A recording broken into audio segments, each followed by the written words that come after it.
रूस और यूक्रेन के बीच जंग का आज 12वां दिन है। इस महायुद्ध को लेकर अब इंटरनेशनल कोर्ट में सुनवाई शुरू हो चुकी है। हालांकि रूस इस सुनवाई में भाग नहीं ले रहा है। यह सुनवाई आज और कल 2 दिन चलेगी। रूस ने पूरे यूक्रेन में सीज फायर का ऐलान किया है। इस दौरान युद्ध में फंसे लोगों को निकालने के लिए ह्यूमन कॉरिडोर बनाया जाएगा। ये दूसरी बार है जब रूस ने यूक्रेन में सीज फायर का ऐलान किया। इससे पहले 2 शहरों में सीज फायर किया गया था। हालांकि रूस ने इसे कुछ घंटों में खत्म करके बमबारी शुरू कर दी थी। रूस ने उसके खिलाफ जाने वाले देशों की लिस्ट जारी की है। इसमें ऑस्ट्रेलिया, कनाडा, यूरोपीय संघ, Iceland, Japan, Monaco, Montenegro, New Zealand, Norway, Taiwan, San Marino, Singapore, South Korea, Switzerland, Ukraine, Britain और अमेरिका शामिल हैं। रूस ने यूक्रेन के खिलाफ युद्ध रोकने की बात कही है। रूस ने कहा है कि अगर यूक्रेन इनकी 4 शर्तें मान लेता है तो युद्ध तुरंत रोक दिया जाएगा। सैन्य कार्रवाई बंद हो, तटस्थ बने रहने के लिए संविधान में बदलाव हो, क्रीमिया को रूसी क्षेत्र के रूप में मान्यता दे और डोनेट्स्क और लुहांस्क को अलग आजाद देश के तौर पर मान्यता दी जाए। ये 4 शर्तें रूस ने रखी हैं। वहीं यूक्रेन के राष्ट्रपति जेलेंस्की ने कहा, जंग में लोगों की हत्या करने वालों को हम माफ नहीं करेंगे।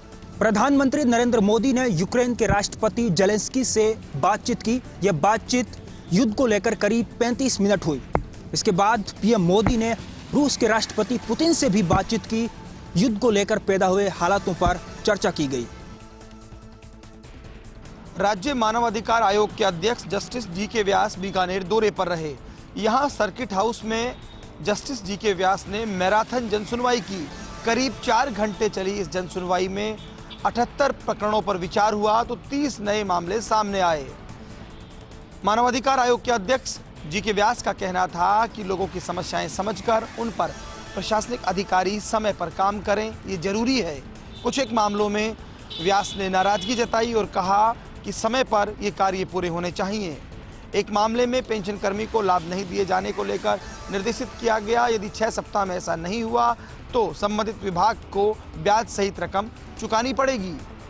वहीं एक मामले में पाइपलाइन नहीं डाले जाने को लेकर उन्होंने नाराजगी जताई और कहा कि इस तरह की लापरवाही नहीं होनी चाहिए, चीज़ें समय पर हो। कुल मिलाकर कहा जा सकता है कि मानवाधिकार आयोग के अध्यक्ष ने ये संदेश छोड़ने की कोशिश की कि मानवाधिकारों से जुड़े विषयों पर प्रशासनिक अधिकारी गंभीरता बरतें। इस दौरान संभागीय आयुक्त नीरज के पवन, कलेक्टर भगवती प्रसाद कलाल, आईजी ओम प्रकाश, एसपी योगेश कुमार सहित अन्य विभागों के अधिकारी भी मौजूद रहे।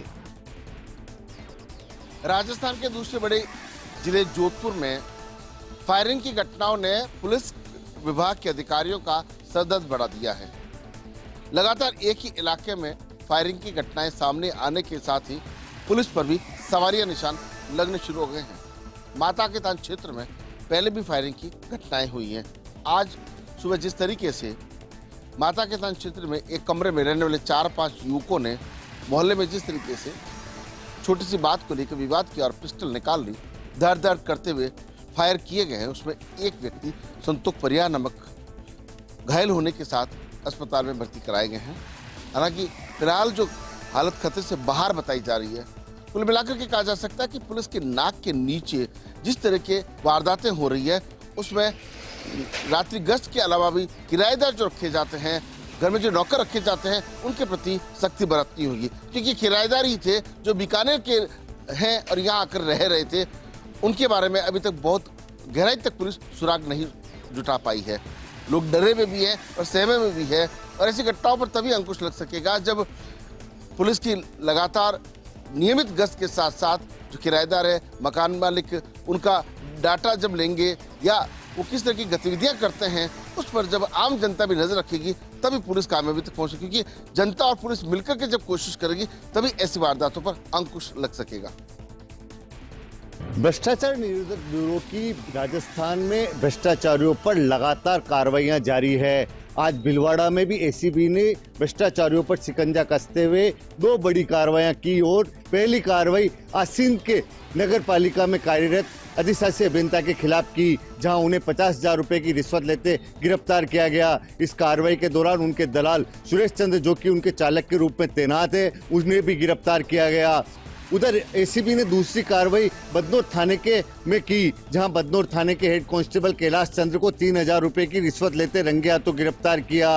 बदनौर थाने में तैनात हेड कांस्टेबल कैलाश चंद्र ने एक मामले में परिवादी की शिकायत थी कि जो आरोपी हैं उनको गिरफ्तारी करने और उनको न्यायालय में पेश करने के एवज में लगातार दबाव बना रहा है, रिश्वत राशि की मांग कर रहा है। इस मामले की जब सत्यापन किया गया तो सत्यापन में शिकायत सही पाई गई। बाद में आज एसीबी की विशेष शाखा ने जाल बिछाकर बदनौर थाने के हेड कांस्टेबल कैलाश चंद्र को 3000 रुपए की रिश्वत लेते रंगे हाथों गिरफ्तार किया। गौरतलब है कि कैलाश चंद्र ने परिवादी से 5000 रुपए की रिश्वत मांगी थी।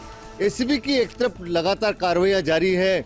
एसीबी के मुखिया भगवान लाल सोनी व दिनेश एनएम के निर्देशन में लगातार कार्रवाइयां जिस तरह से जारी है, उसके बावजूद भ्रष्टाचार की जो गतिविधियां हैं वो लगातार जारी है। झालावाड़ में आज पोस्को कोर्ट ने बड़ा फैसला सुनाता हुआ एक आरोपी को फांसी की सजा सुनाई है। मामला नांदिया खेड़ी का है, जहां एक आरोपी ने मासूम के साथ दरिंद कर उसकी हत्या कर उसका शव को कट्टे में भरकर छोड़ दिया। हालांकि पुलिस ने मौके पर पहुंचकर आरोपी को गिरफ्तार कर लिया। 12 मार्च 2020 को नांदिया खेड़ी में मासूम के साथ दुष्कर्म कर उसकी हत्या करने के मामले में पोस्को कोर्ट प्रथम के न्यायाधीश प्रदीप कुमार ने जो फैसला सुना है, निश्चित तौर पर वो सराहनीय कदम है। आरोपी को फांसी की सजा सुनाई गई। इससे यह फैसला आने वाले वक्त में नजीर पेश करेगा, साथ ही अपराधियों में खौफ भी कायम होगा। आरोपी लालचंद द्वारा 6 साल की मासूम के साथ दुष्कर्म और उसकी हत्या करने के बाद आरोपी ने बालिका को एक कट्टे में रखकर वहां से भाग खड़ा हुआ। हालांकि परिजनों के पहुंचने पर बालिका को वहां से कट्टे में से निकालकर पुलिस में मुकदमा दर्ज कराया गया। हालांकि पुलिस ने 6 घंटे के अंदर ही आरोपी को गिरफ्तार कर लिया है। मामला 12 मार्च 2020 का है, जहां पर आज पुलिस पोस्को कोर्ट ने आरोपी को फांसी की सजा सुनाई है, साथ ही 20,000 का जुर्माना भी लगाया है। भरतपुर जिला कलेक्ट्रेट के सामने 11 दिन बाद कच्चा परकोटा नियमन संघर्ष समिति का धरना हुआ समाप्त। पर्यटन मंत्री विश्वेंद्र सिंह के आश्वासन के बाद किया गया धरना समाप्त। भरतपुर में कच्चा परकोटा नियमन संघर्ष समिति द्वारा करीब 2000 से अधिक लोगों को पट्टे दिलाने की मांग को लेकर कलेक्ट्रेट कार्यालय के सामने लंबे समय से धरना दिया जा रहा था। आज धरने का 11वां दिन था। नियमन संघर्ष समिति के लोगों ने कुमेर गेट से लेकर कलेक्ट्रेट कार्यालय तक दंडौती परिक्रमा करने का फैसला लिया, जिसको देखते हुए कैबिनेट मंत्री विश्वेंद्र सिंह धरना स्थल पहुंचे और आश्वासन दिया कि मुख्यमंत्री अशोक गहलोत से पट्टे जारी करवाने की मांग को लेकर मुलाकात की जाएगी और जल्द ही कमेटी गठित कर पट्टे दिलाए जाएंगे। इस दौरान नगर निगम कमिश्नर कमल राम मीणा ने भी कहा कि पट्टे देने में कुछ दिक्कतें आ रही हैं।